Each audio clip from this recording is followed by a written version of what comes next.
I want to talk to you about a couple of concepts here, and I am not going to give you any exhaustive information here. I'm just going to lay out some very simple concepts.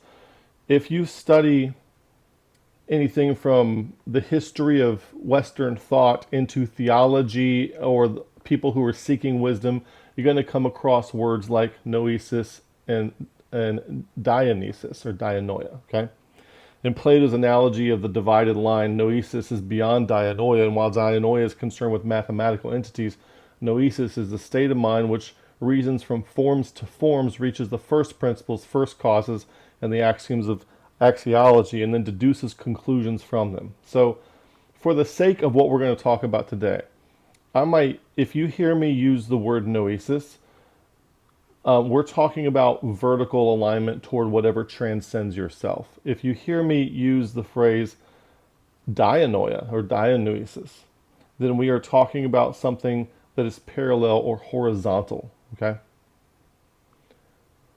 Somebody asked for a Brother Melm's certification with those classes. Yes.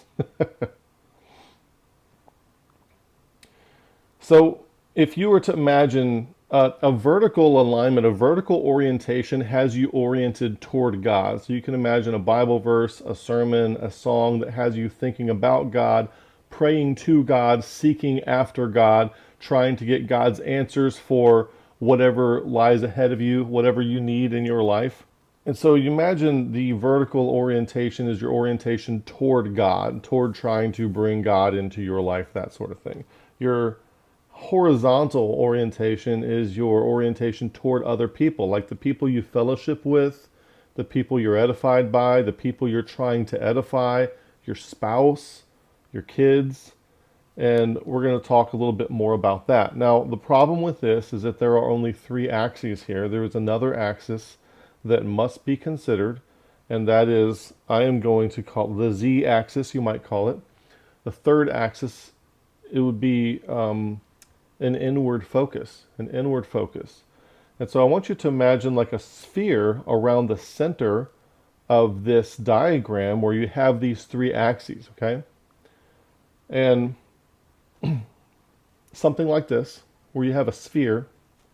So one of these is your orientation toward God, and one of these is your orientation toward other people, and one of these is your orientation toward knowing yourself.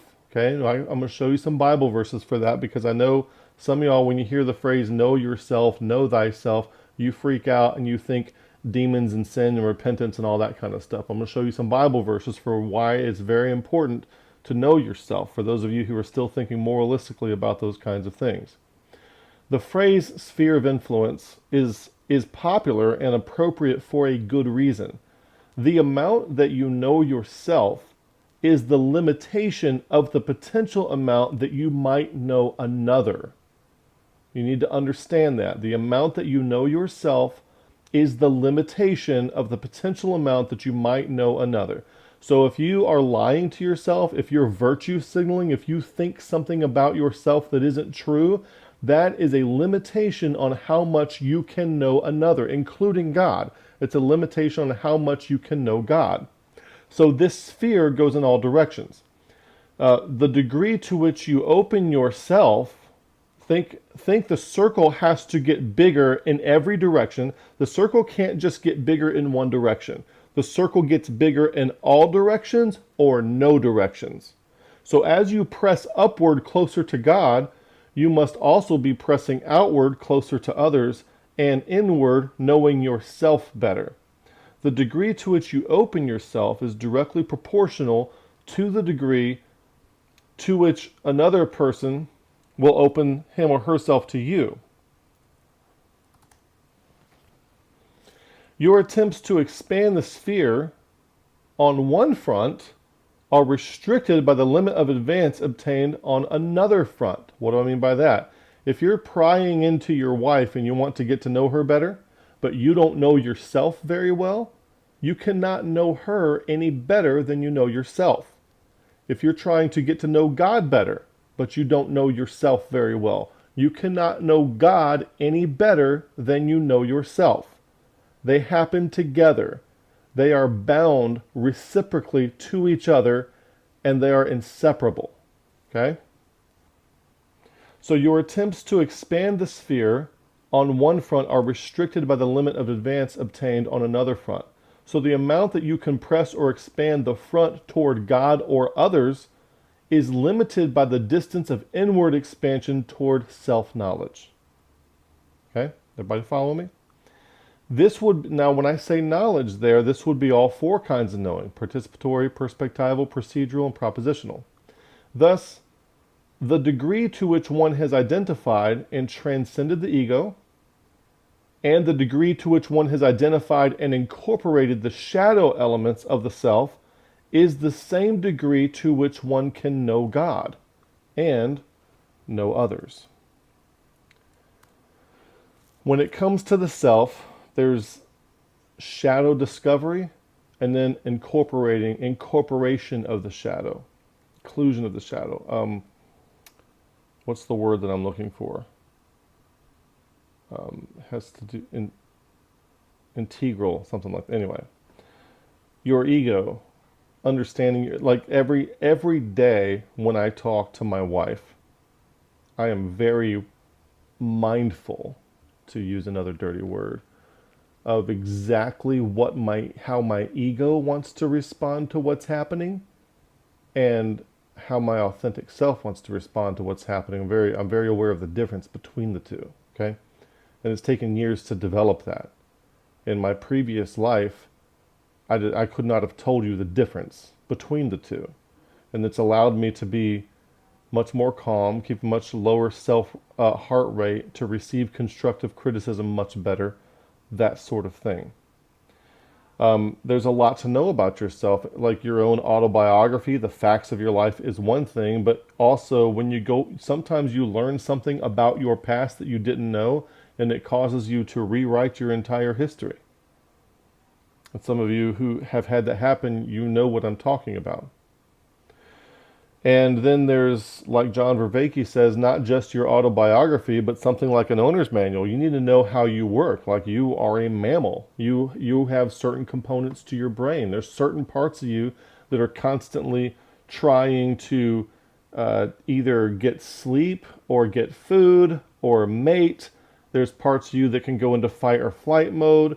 There are scenarios that can cause you to produce more serotonin or more cortisol. There are things that can cause your heart rate to raise. You know, there are things that your body is trying to tell you. We talked before about the anxiety that people have in their body. We talked about the experiment where they did a double-blind experiment where they're dealing blackjack cards to people, and one deck is red, one deck is blue. And the blue deck was rigged so that it was a losing hand more often than not. Well, it took the participants 80 deals before they could verbalize that, hey, I think there's something wrong with the blue deck. But when they hooked people up to electrodes, their body was telling them something was wrong with the blue deck after just 10 deals. So after just 10 deals, their body was trying to tell them something that their mind didn't know for 80 deals, okay?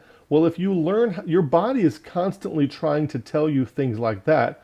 You have to learn how to listen to it. In Isaiah 7, it says, butter and honey shall he eat, that he may know how to refuse the evil and choose the good. Very interesting thing like that. In Hebrews chapter 5, having the senses exercised to discern both good and evil. So this concept of the sphere, I want you to get this sphere concept to understand that you can't, people think that theology, when you're studying, traditional, conventional Western theology like this, you tend to think that your knowledge of God is something that you can go to school and learn. You can't learn anything about God any more than what you know about yourself. You have to know yourself. So when it comes to knowing God, others, and self, your sphere of influence, it has to expand in all directions. And if it's not expanding in one of those, say you're knowing yourself, you're going to dig down and know yourself better, but you're not dealing with others or God, then you're not going to get very far. That sphere expands in all directions. So you have to be working on all fronts at the same time. And one of the measures of, we talk about stages of development all the time. So the degree to which you can expand that sphere on all fronts, the higher level you are, the higher stage of development you are, the more you're capable of expanding that sphere on all fronts. So if you want, you can do a screenshot of this where it kind of breaks down some of the verbiage that I used in this sentence if you want to do a screenshot of that and study it on your own time.